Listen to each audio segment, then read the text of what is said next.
Welcome to yet another episode of the Keep It or Change Cars podcast. It is proudly brought to you by Change Cars, South Africa's most trusted online car buying platform. And Change Cars proudly endorses Discovery as the go-to insurance if you're looking for vehicle insurance. And we've got two very important people in studio. Alex Shahini. In no particular order, In no particular, exactly. Of course. But we'll start with our guest over here. Alex, you are the digital editor of Car Magazine. Correct. So you know what you're talking about. I'd hope so at this point in my career. And then we've got the owner of Change Cars, Michael Pursuit. Are you well? Always good. Good to be here. You looking good. Well, thank you. Ready for a great show. Ready for a great show. Obviously, we dish out advice on this podcast, motoring related, anything you have. Email us at podcast@changecars.co.za and we will answer it. Our very first question is from Tebogo, who's from Alberton. And he's only 23 years old, right? And he's interested in a career in journalism, ideally motor journalism. And I think Perfect we've got... for both of you too. Yeah, exactly. We've got the right people in studio, myself and Alex. Absolutely. Listen, I think out of all types of journalism, motoring is the best kind. I think so too. I think we have the best, risk to reward ratio. We get to drive cool cars. We get to do cool things. So there's obviously that benefit to it in comparison to a lot of other journalists I know that have a lot more conventionally hard jobs. Well, being an investigative journalist at the moment is pretty dangerous. I reckon you've got a bit of a target on your head. I mean, nobody's coming to you from Ford Motor Company and saying, you dissed the Ford Ranger. So that's safe. Yeah, well, let me put it like this. When we go out on launches, we spend copious amounts of time having, I'd say, parties with them, just to keep it PG. And, those are essentially the people that we build relationships with. So definitely the best form of journalism, in my opinion. He's on the right track. I think so. Lovely. So his first question is, what is the difference between an influencer and a journalist? I'll let you handle that, Alex. Now, it's interesting. Just before you answer that, I personally often hear this term. Yeah. And a year, 2-3 years ago, I'm honest with you, I hadn't heard the term influencer. Now you just hear it constantly. So you used to call me an influencer in the beginning. Because you influenced me. But I hope only in the good way. Correct. But I mean, yourself, you would be able to answer that. Yeah. So obviously, we are automotive journalists. There's obviously a big differentiation between the two. And an influencer generally varies in terms of they've got a large following and they try to appeal to their following by being given certain things or by being given cars, makeup, clothing, pretty much anything tangible that can be bought. Motoring journalists, on the other hand, and obviously this is my opinion on it, but we're a lot more seasoned. We know a lot more technical information, technical terminology. In most cases, if not all of them, we're better drivers. I've been behind the wheel with some influencers where I have feared for my life. But look, I mean, I'm a nice guy. We get behind the wheels with these cars. I try and in the times I've been, paired with an influencer when we go on launches or drives, I just try and give them a bit of, background as to what it is we do and, the expectations that the manufacturers have from us. I know they're generally quite different, but essentially, if you wanted to get a credible source of information for anything motoring related, you'd go to a journalist rather than an influencer, because that was my next question.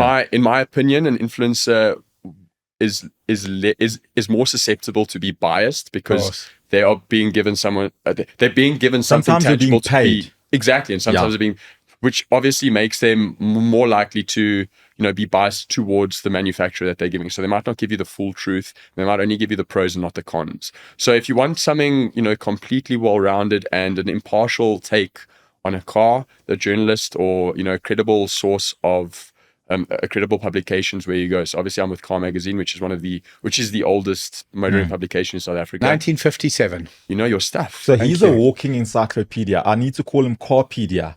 Literally, there's nothing he doesn't know. But it really is 1957. It really is 1957. It's crazy. It's the motoring authority in South Africa. Sure. Yeah. I think as a child or as children, we all grew up and we all had the magazines around the house. Of course. That's obviously one of the reasons I got into cars, which I think is the next, which I think is Tebogo's next question. I had the most incredible experience 2 weeks ago. Somebody who saw our show, All Things Motoring, said, I like what you guys are doing. I've got old car magazines from the 70s and 80s that I'd like to give away to a good home.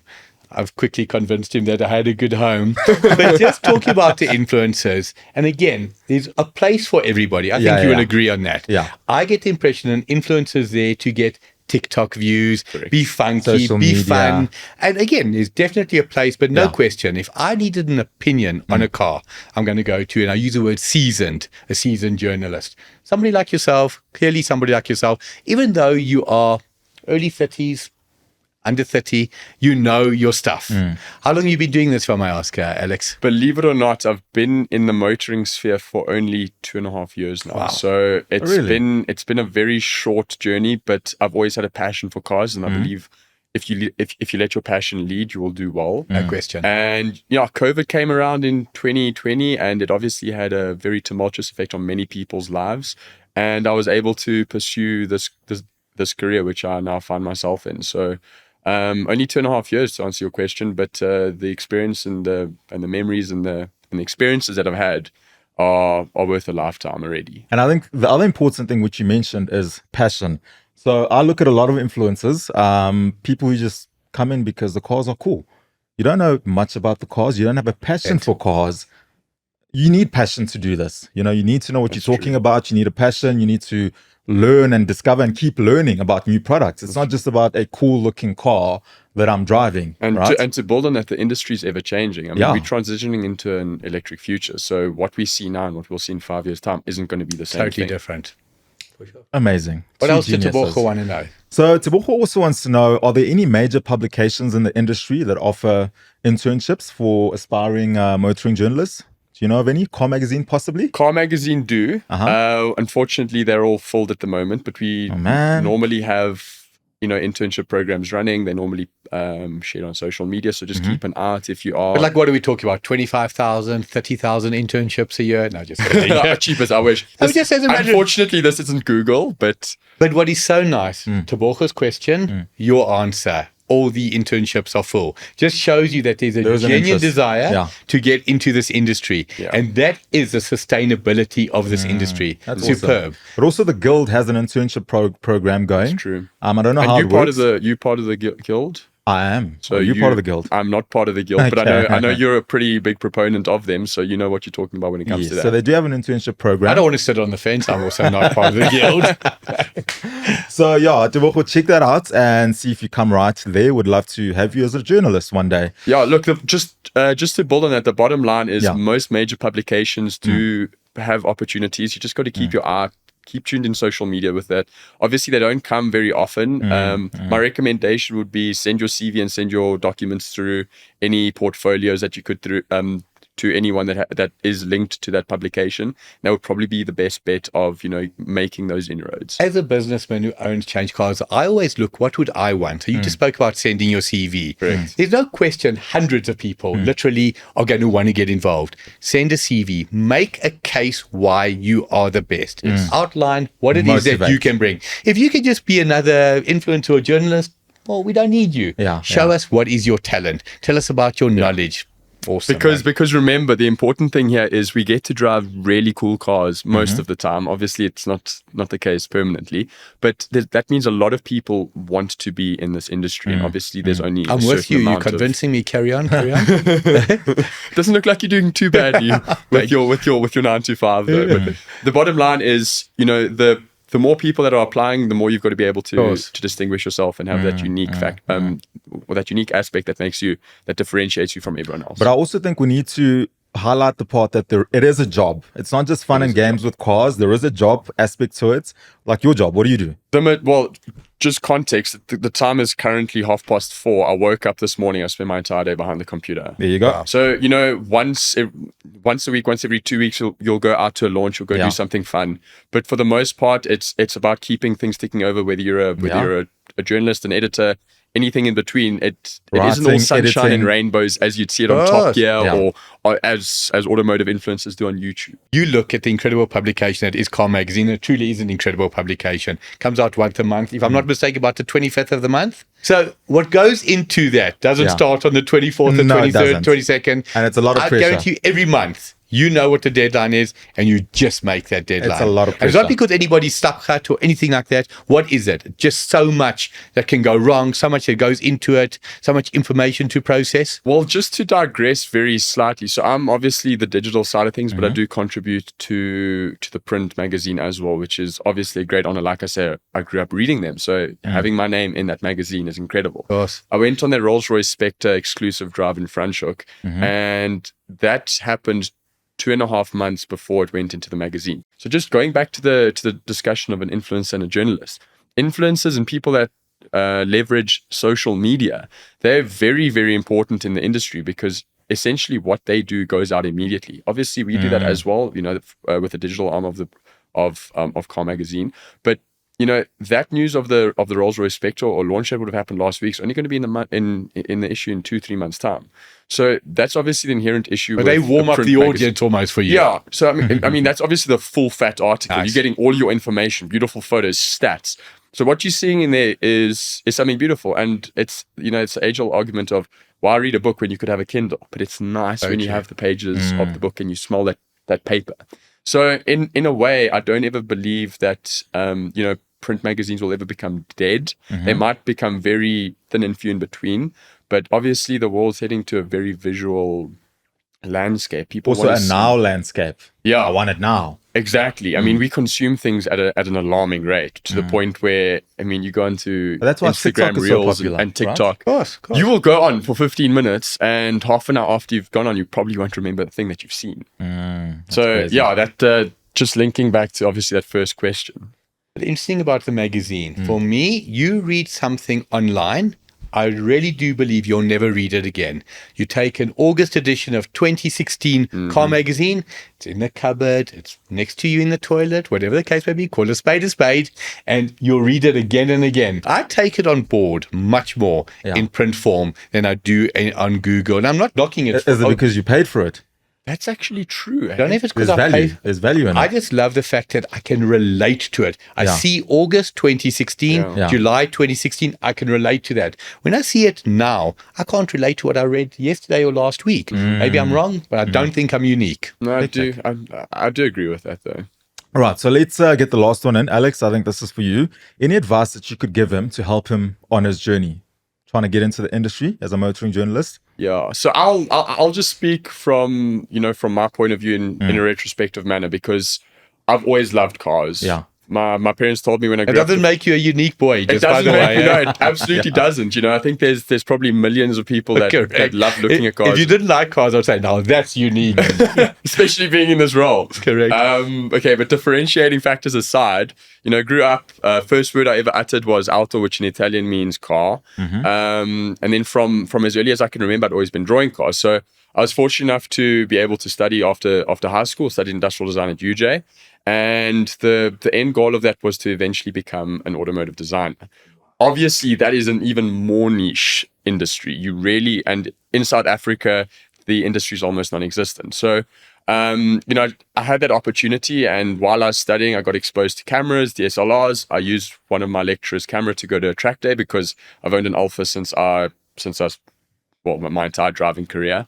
That's me embracing my Italian heritage. Which Alfa is a matter of interest? As you mentioned, it's the 156. Unfortunately, not the V6 because I was a student when I got it. But What year did that come out? No idea. You tell me. 1999. 1999, one car of the year in the same year. Correct. It was the 2-liter twin spark. 2.5 V6. There was just something about that engine. Yeah. They also made the 2-liter twin spark, of course. Which is the one I had. So he's Still a great car. also another big Alpha fan, by You're the not way. fist you. Yeah. Okay, what do you drive? Spider. So which one do I have? So it's not my everyday car, but I've got a beautiful Alpha Spider 2007, the Okay. Brera Yeah. Q4 manual. So you've got the V6 that isn't an Alpha V6 though. I'm gonna call a spade here. Still a great car. My uncle's got the Q4 Brera with the 18-inch horseshoe rims. Yeah. But you know, the one criticism we have of that car, they opted not to take the Busso, which is one of the best sounding V6s ever made. and they put in the GM block, obviously, when they're under part. So the crazy thing is he's not wrong, but I've got an Alpha 3.2 V6. That's my story, and I'm sticking to it. Listen, you've still got 2 cylinders on me and my twin spark. Beautiful. Anyways, back to the story. Started going to track days with the Alpha guys on breakfast runs, started taking cameras, and started refining my trade with photography. Obviously, I'm a creative. I've got creative eye. So the photography kind of just fed into that. And I found a publication online called Alpha Attitude that I'm still very affiliated with events. South African or international? They're international. But it's the largest private Alfa Romeo group in the world. They've got about 80,000 followers on Instagram, maybe more, I'm not too sure. And they're pretty much the authority in getting information from Alfa Romeo. And this is just before COVID, I think. We had one of the concourse days at the Mall of Africa, took a ton of photos, sent them through to them. This was just blind luck, DM'd them, said, here's photos. If you want to use them, feel free. And the editor, his name is Marius, actually just said, listen, great photos. Can you write a story, though, to accompany them? And that was the first time I ever wrote an article about cars. So that only happened. How good was it? Or how bad was it? I don't know. Listen, it was probably terrible, but it was a stepping stone. And I think for Tebogo, this is the important thing. This is 100%. This is something that won't, happen overnight. I think if you want to get good at something, as with anything in life, it might take years of experience. So from that to when I started this, took about 2.5 years. Obviously, the photography side of things, I'd been shooting since about 2013, 2014, almost a decade now. So it takes a while for you to refine your craft. The other thing you can do to really improve your writing is read. Find a journalist you like, find a publication you like, one that is unbelievable advice. Make that opens your imagination when you read. So you're looking at words, but in your imagination, you're seeing an entire story unfold. Find something beautiful to read. Once you do that, you can start really refining your own writing craft, and you can try and make it. So I just want to add to that. Sorry to cut you off. No, go for it. He could be a writer, right? Like we do. He could be a presenter on TV. He could be a presenter on radio. So I started out on TV. I didn't start out in writing. So if he wants to get into writing, perfect advice. But he could also go into TV, radio. Gugu, you're unique. You've got a face for TV, a voice for radio, and a personality for podcasts. So I just say you're unique. This is true. I think though, in terms of ease of access into the industry, the easiest channel is going through writing, because that's where most skills are needed and most publications require. But I do agree with you. But for me, what is key? Take Tebogo as the question sent in. There's hundreds, there's thousands of Tebogos. Yep. The motor trade itself is your platform. Go to any dealership you like. Go to any brand you like. Write an article on them. Say, hi guys, I'm a Alpha fan. I'm a Porsche fan. I'm a Nissan fan. Want to write something for you. Send it in. What do you guys think? Costs you nothing. They're not going to pay you for it, but that might just be your stepping stone. It's a stepping stone. Yeah. We have more questions than Tebogo today. No, Tebogo, I think he's got what he needs. If we haven't covered for Tebogo what needs to be covered, we can't do better. That was pretty conclusive. So Tebogo, the entire podcast has been answering your questions. You're welcome, brother. You're welcome. Want SA's leading insurance? Visit changecars.co.za and click on the Discovery logo. The next one is from Shiham. He's from Phoenix in KZN, hometown, by the way. He hasn't given us his age. Are you from Phoenix or KZN? Just KZN. Sorry about the Joburg weather. Yeah. Okay, so what he wants to know is, and it's a very simple and straightforward one, are journalists paid by car manufacturers, or are their reviews completely unbiased? Okay, so I think that's 2 questions. First and foremost, any credible motoring publication will be impartial in their stories. Have you ever received an envelope? Is the question, Shahini? I may have. 2 years. I may have, but I may have just put it in the back pocket and still written what I believe. Okay. No, I'm kidding. Obviously, we get treated to lovely events. We get treated to gifts, which are normality in the industry. But it's open. It's not. It is open. It's not behind the scenes. No, it's not back. What do they call it? Backhanders. Under the table handshakes, things like that. None of that really exists from what I've seen. It's a pretty clear and open cut relationship, because remember, there's so many publications that exist. If one's praising a car that's not great and the other's saying it's terrible, the majority going to ask questions. You'll know. So I think that should answer the second part of the question. And we don't get paid by the motoring. Okay, this is my question now. Are influencers paid? Influencers, look, I am not entirely qualified to answer, but I'd assume they would be, because they obviously have their sponsored posts and everything. Just based on how social media works, I think that they would probably be paid either by the manufacturer or the PR company. Per post. Per post, exactly. So that's, again, why I say if you want credible information, you don't necessarily, or you can look at influencers, but if you want truly credible information, you go to a motoring journalist. Well, I've always got the impression, and it's positive for a journalist, that your reputation and your name is ultimately what's important to you. You mentioned one is dissing it, one is saying it's wonderful. One of you is going to look like an idiot, and the one of you that looks like an idiot is the one that deserves to look like an idiot. Take the car of the year, Coty. Okay. All of the people that are judges there, I will guarantee you, my personal belief is not one of them could be bought. Am I wrong? Yeah, 100%. I agree. Because also to be on that panel of judges, I think you have to have a vast amount of experience. Yeah, your names have been wouldn't have ever been sullied. So you are probably the most credible of sources in the industry. For me, the prestige of saying I was a Car of the Year journalist for 26 years in a row, I wasn't. But I'm just saying, that would have been nice. What a title. But I think that's a fair answer to the question. The credibility of a journalist, is everything. Don't doubt it. So, but bottom line, we are paid by our publication. So So you paid a salary to write and review cars, right? And then obviously there's sometimes external contributors, like freelancers that would be put on launches or events, and they'd obviously be paid, but by the publication. So there wouldn't be any exchange between a publication, between a journalist and a manufacturer. As Car Magazine, we obviously have manufacturers that pay to advertise with us in our magazine. But that works like business. That works like any That's a commercial arrangement would. So that doesn't, it's not, they're not paying us to talk about their car and say it's good. So for Tebogo and Shaham, what we're saying is a 2 million rand a year salary that you earn as a journalist is more than enough. You don't need anything. So you've got to minus about 2 zeros from that. That would probably be the... Sounds about right. Yeah. Awesome. Okay. Need advice? Visit changecars.co.za and click on the Keep It or Change Cars tab. Next one is from Tony. Tony's from Randburg and he's retired, but he says that only his ID proves that he's 69, right? And not his behavior or energy level. So he's probably young at heart. Right? Love that. Yeah, like you. Thank you, Gugu. He had his birthday recently, by the way. I act my shoe size and not my age permanently. And that should be the motto of everybody. Actually. Can you see I'm trying to get you away from saying So the birthday party is fantastic. It was on Wednesday last week. Say thank you very much. Happy birthday. Thank you. I appreciate it. Now, moving on. Do you want to sing for him? I don't know. With this husky voice, I don't know if you'd appreciate it that much. Okay, it was a big 50, so I'll accept any voice. Congratulations, though. Thank you. So what new car did your loving relatives and family get you? An Alpha maintenance plan was their gift Which to is me. pretty damn valuable, damn actually. expensive. Actually, pretty damn valuable. Okay, so Tony's keen to know our guest view on the next big thing in the motoring space, both locally and internationally. What do you guys think is the next big thing in this space? This is. I think the go-to is EVs. 100%. I was going to say the obvious answer is electric. Yeah. But what I want to know, is it going to be hydrogen-powered cars? I think that's the best. That's the smartest, in my opinion. I agree. Hydrogen.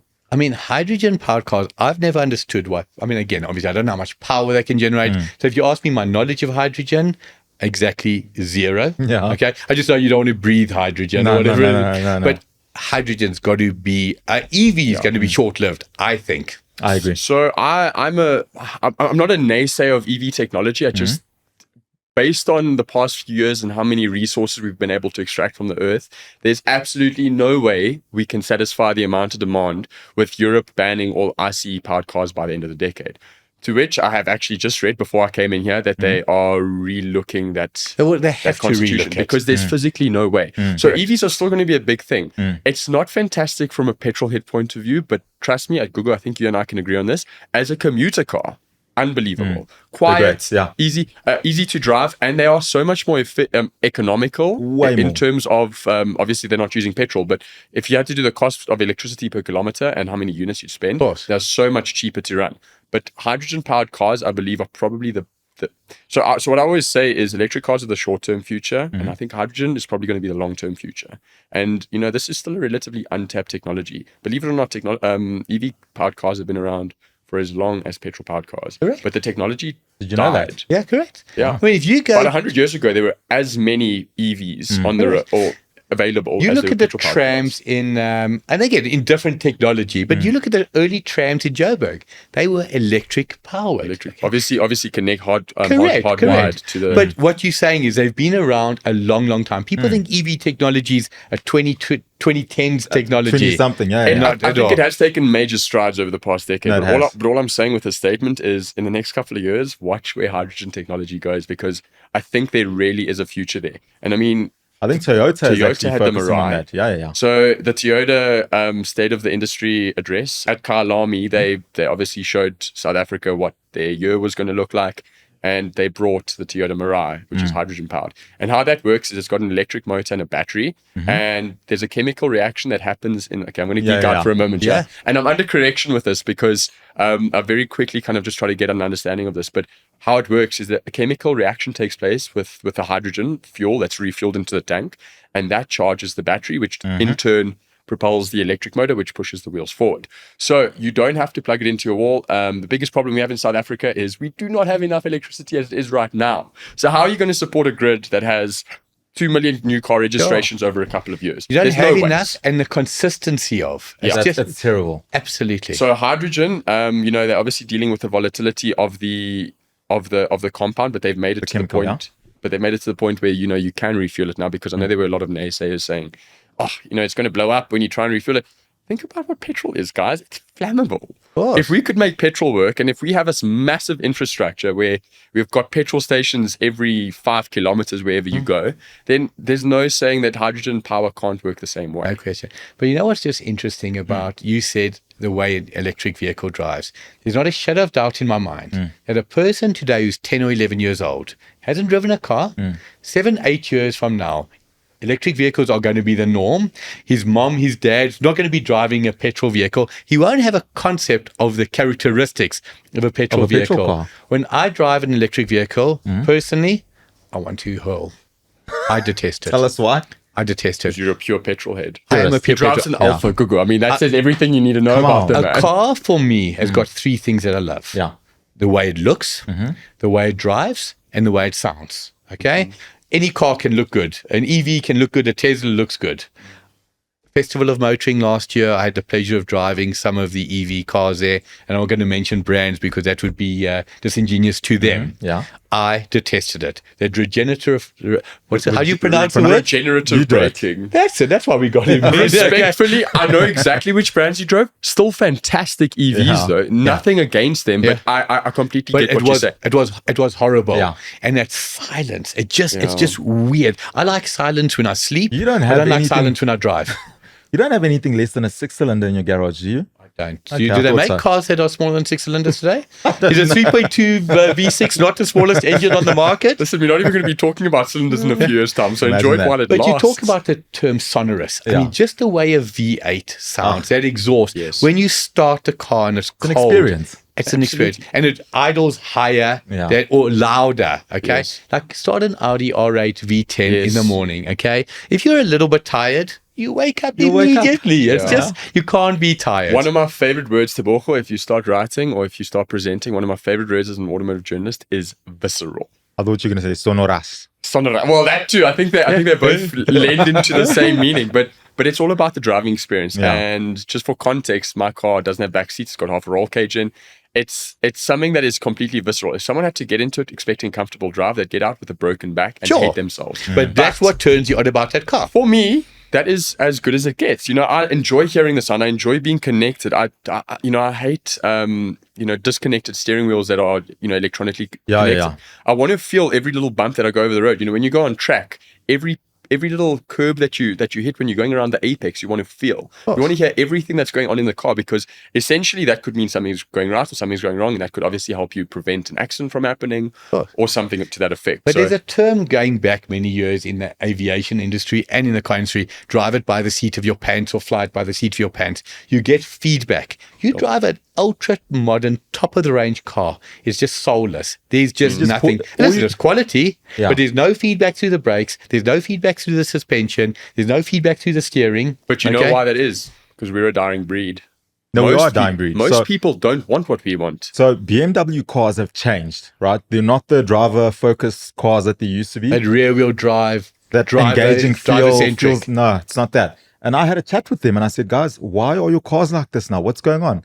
They said, you're a dying breed. The new generation, a new era of drivers, they just want to get from here to here. And with a BMW badge on there. Yeah, that's it. Just to build on what you were saying there, Gugu, at the end of the day, you don't want these manufacturers to go bust. So essentially, they've still got to cater to the needs of the market. And like you say, we're a dying breed. So at the end of the day, the bottom line is what counts. If they're going to make a car that's not only going to sell to us, which we will absolutely love, it doesn't make sense because it's gotten to the point where it's quantity over quality. For sure. But now, you should never drive a car with your eyes closed. Just remember that. But if your eyes were closed in a 90s car, I give you my word, I would tell you, I'm in a Toyota, I'm in a BMW, I'm in a Mercedes, I'm in an Alfa. I would tell you that. Just by the way, get in a modern car today, and it's not knocking them. I'm just saying they're all the same. Top quality, ultra smooth. Or would you see it differently, that they all feel very similar? No, I think a lot of them have become a little bit more soulless in this pursuit, and they've festooned the interiors with screens, which kind of take a little bit of the character of the interior away from them. Some manufacturers have done very well to incorporate them in, but I do agree with you for the most part. For sure. Okay, so ultimately, the next best thing or the biggest thing in motoring is EV technology, EV, hydrogen. Awesome. I love sparkling water, so that excites me. Just boil it a little bit. Yeah, let it do this a bit. Change Cars proudly endorses Absa Vehicle Finance for your dream car. Right, so finally, we've also got some female fans of the podcast, amazingly enough. You can thank me for that, guys. You're welcome. No question. Maybe I can push those numbers up as well now. Yeah, possibly.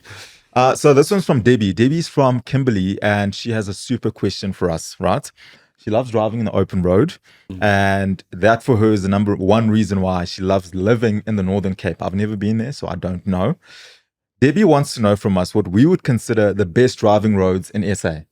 Alex, you been to the Northern Cape? I think I've been actually to every province in the country, fortunately enough. What about you? Yeah. I have. So the Northern Cape, I've often said it's miles and miles of F all. Yes. Kimberley to Uppington. Don't hold me to it, but it's roughly 600 Ks. And the joke I make is you could drive on the wrong side of the road and you won't have a problem. It is so quiet. The roads are very, very good. In terms of open road driving, you'll go a long way to better the Northern Cape roads. But pure driving roads, I've got different. Yourself? It's definitely going to be in the Western Cape and in Mpumalanga. So, swear to God, I swear on my life. Western Cape and Mpumalanga, right? Watch our show. Gordon's Bay. There's a Clarence Roy Drive. Ace Crow. Chapman's Peak. You watch our show, All Things Motoring. I called it Motoring Nirvana. Yeah. And I said, Mpumalanga and the Western Cape. He's not copying me. I'm not copying him. We're just brothers from another mother. Looking to buy a new or used car? Visit changecars.co.za. Alex, thank you so much for your time, brother. Hopefully we'll be seeing you again in studio. Michael, appreciate it as always. And if you need any motoring related advice, whether it be car related, bike related, insurance, financing, email us podcast@changecars.co.za and we will do our best to answer your question. For South Africa's best motoring content, catch All Things Motoring on DSTV channel 189 and on YouTube. New episodes every week.